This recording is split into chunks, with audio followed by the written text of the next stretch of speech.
highly anticipated match, and it delivered. We did see a lot of action. We saw goals, and how about that man right there? Tristan Borges was all over this game. Forge continues their unbeaten streak, 2-1. They defeat York United. York was looking to tie a club record of 8 unbeaten, which they set back in 2021. Unable to do that. But for Forge, the good times just keep on going. They are now at 18 and counting. They originally set that league record of unbeaten in 2019 at 14, and they have surpassed that big time. Andy Petrillo, Gareth Wheeler, and Jimmy Brennan here with you. I don't even know what to say anymore, because I'm at that point now, not that we have that power, but I'm at that point now where I'm scared to jinx it. Now I'm holding my breath every time Are you I at play. that point? I am a little afraid. I jumped on this Invincibles thing early.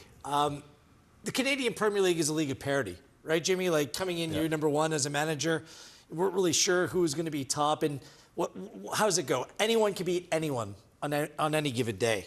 But right now, the way that Forge are playing, I think it's them, and it's kind of everyone else.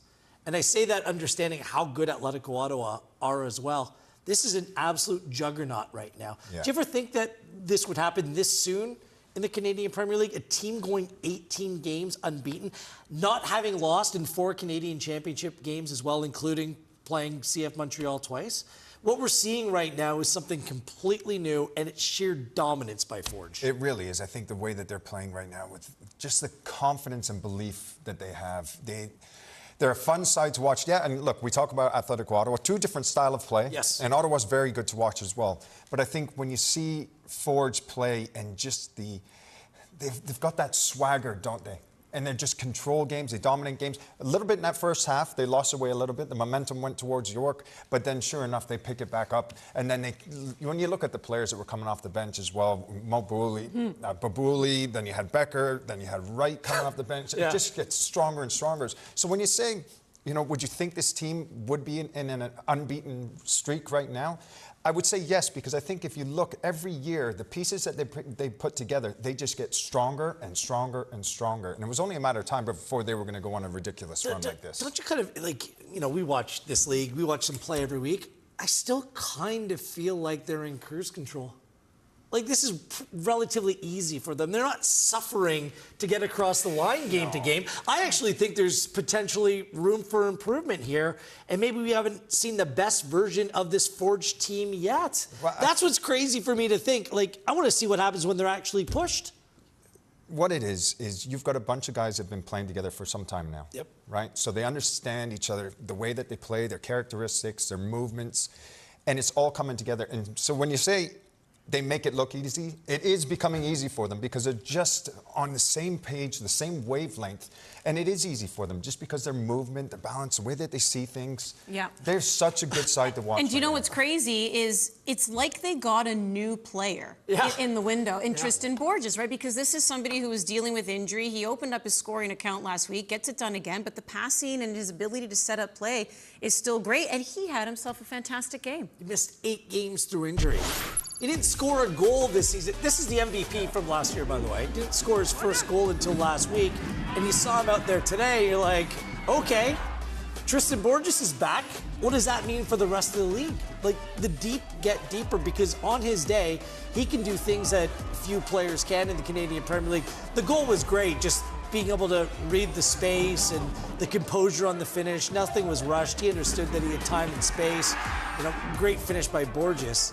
Yeah. What's even more standout, Jimmy, is the assist that led to the second goal. The vision of him on that play was sensational. Look, for me, he is one of the top players in this league, and he is a game changer. He can come onto that pitch and make some magic. He can change a game. And today he looked at this match and went, I'm going to take this game by the scruff of the neck. That pass is first class. A perfectly weighted pass.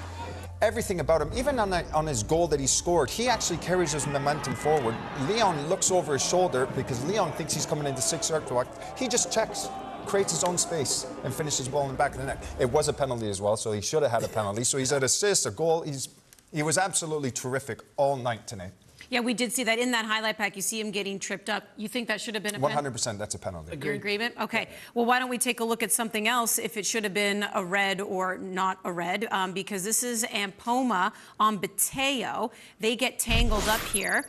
Let's just show this to you. And I just wonder if you think Ampoma should have gotten something. So he goes down, and then you can see there he slaps Mateo on his way down. Slaps him in the back of the head. I received quite a few of those as a child when I was acting up. Anyways, it's not about me. What do you think about that, though? Should that have been something? Well, it was a yellow. Yeah, look, you got a yellow, and if you look, the fourth official is standing right behind him and sees the whole incident happen. So obviously he's in the air talking to the referee. They felt it was a yellow card. Wasn't a red. Would I give a red? No, I don't think so. I find normally when it's around the head, it's usually considered violent conduct, right? And I don't know if we can play that again so people can see on his way down, there is a clear smack in the back of the head. So I don't know if, because of where it was, I mean, he didn't hit him in the shoulder. That's why typically violent conduct is considered the head region, no? Is it a slap or did he make a fist? That looked like a fist to me. Maybe it's a fist, okay. I never received those as a kid. Maybe that could be a red. Yeah. I'm happy with the yellow. It could have been a red, and this day and age with VAR, like there's no VAR in this league. Maybe they go back and look at it. Not just violent conduct, it's reckless. Yeah. So it does fit the billing. But for me, is that dangerous? A smack in the back of the head. For me, it's much more egregious if you're looking at the person and it comes. It's a sneak attack. Whichever way, it's a sneak. But I mean, I think it looks worse from that angle than it actually was. It wasn't as if it was like Mike Tyson's punch out or anything. Yeah, but that doesn't matter. I understand it's a load of power or it's softer. The minute that he closes his fist and comes over top and hits him in the back of the head, that's a red card. Whether you like it or not, it's a red card. And it could be reviewed. No VAR, but that could be reviewed. We know that the league will typically I'm sure they will. Take a look at things like that. So, yeah, we'll see if Forge will have Ampoma next week when they get set to take on Atletico Ottawa. But if there's one thing we can say about this team, they have a ton of depth. And you mentioned it when suddenly guys like Becker and Mo Babouli and Brian Wright start coming off the bench. Fillion getting the second goal, the go-ahead goal here today for Forge. 2-1 the final over York United. First of a doubleheader here today sees Forge continue their unbeaten streak. It now extends to 18-2-1. They defeat York. Here's a look at your full-time stats. The shots were in favor of York in that first half, but you can see Forge storming back in the second, and then 7 shots on target. Needless to say, Urtiaga was very busy for York United in this one. For York. Yeah. And it was like from Stirring from like about 30 yards out. It was it completely flipped in that second half. Andy Gareth and Jimmy with you. Let's take a look now at these goals because they strike first. Forge does. 14th minute, Tristan Borges gets on the board. And this, of course, after York had 3 straight clean sheets. They were playing strong defensively, but it seemed like a breakdown here. It was the opposite, Jimmy, of what we've seen in recent weeks where York United sitting deep defensively in a low block. Like, they were carved wide open. Chouanier should have had a goal early. I think Poma was available on the far post for a chance. This time, no mistake. Frank Stirring, this is the disadvantage of having the 3 at the back system, is that in transition, if a midfielder is sitting there, the intuition of Stirring is to help or to drop deeper.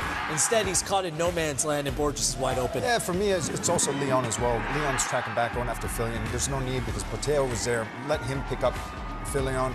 You can take Borges. You got to sense the danger, and I felt in that situation, the defenders did not sense the danger, and that's how Borges was left alone. And obviously, the type of player he is, he's going to finish that. Gorgeous.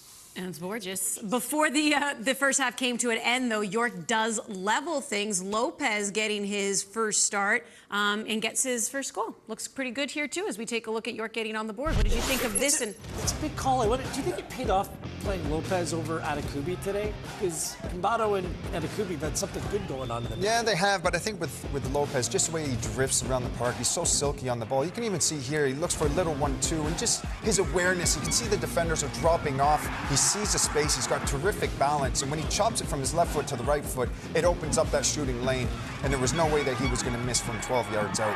But overall, I thought his performance was half decent. I thought just the way that he moves, he dribbles, he gets on the ball, he wants to link up play, wants to play forward. So I like the type of player that he is. I would make sure, if that was my team, he'd be starting every single week. And yes, did they miss Atakubi? Yeah, of course just in a different way, because he protects the back 3 because Atakubi's not going to do what Lopez does. Bingo. It was a great goal. The 2 midfielders in Borges and Jensen just slow getting back. and no one stepped. Javaport was too late. He was on ice a little bit. That's something they're going to have to watch from the central midfield against Vancouver Whitecaps on Wednesday. Because if you have like Bearhalter running at you or Ngondo or anyone of that profile, that's where Forge maybe can find themselves a little bit vulnerable. Yeah, they will do. And look, I'm sure Bobby's going to be looking back at the tape and saying somebody has to engage here in this situation, right? Once Lopez starts coming, yes, everybody's dropping off a little bit, but once you start hitting that 18-yard box, you have to close him down. And for him to walk through and have a shot from 12 yards out, that's not good enough. Yeah. Javaport and Ashina Janssen, whoever plays in that role, like they have a lot of really good qualities, but the lateral quickness isn't necessarily there, and they've got exposed a couple times. That's really the only weakness. Let's take a look at the winning goal coming in the 54th minute. Filion gets on the end of it, but it really does start with the Tristan Borges pass. How about this, Jimmy? Yeah, it's just a play on the right-hand side. Look at just good movement, everybody interchanging, and then Borges gets up. He gets his head up and sees Jensen making that run in behind, and it's a perfectly weighted pass, nice and firm, right into his feet. And then Jensen easily sets himself up for a great shot. And Filion does what all strikers should do, is that follow up the play. And here you can see the York players are flat-footed. They're walking back, not tracking runners. I don't know what Singh was doing there, where he's just letting Filion go. Yeah, I mean, that was a defensive mistake there, but it was a great run by Jensen. That's why I love having that player, the number 10, to float in underneath, make those direct runs behind. He read the defense perfectly in that moment. And look at that, Max Filion, he opened his account 2 weeks ago with the match winner at Halifax. Another big goal there. You're kind of wondering, after Brian Wright, what do they have? I thought Filion, different type of player, big body. But two goals in his last 3 games, moving in the right direction. No, they absolutely are. And I think when you look at Filion as well, he is a different type of player. He's a big body, but that big body can actually stretch defenses. And so you could see there the defenders are worried about Filion, and then that allows Jensen to get in behind. Quickly, take a look at this, because we did see quite the rotation in Forge's lineup here today, and the reason being, of course, is they have this massive game coming up midweek, which is the first leg of the semi-final of the TELUS Canadian Championship against Vancouver Whitecaps, who have won the last 3 titles, and then Atletico Ottawa, who they're battling top spot with. Well, now they've separated themselves a little bit with the full 3 points here today, but a big week ahead for Forge. And 2 teams who are quite happy with the result of this game, Cavalry and Halifax, because Cavs, they were tied on points with York entering this. So now York doesn't gain any ground on them, and Halifax is just 1 point behind. So that will be the upcoming game here on One Soccer.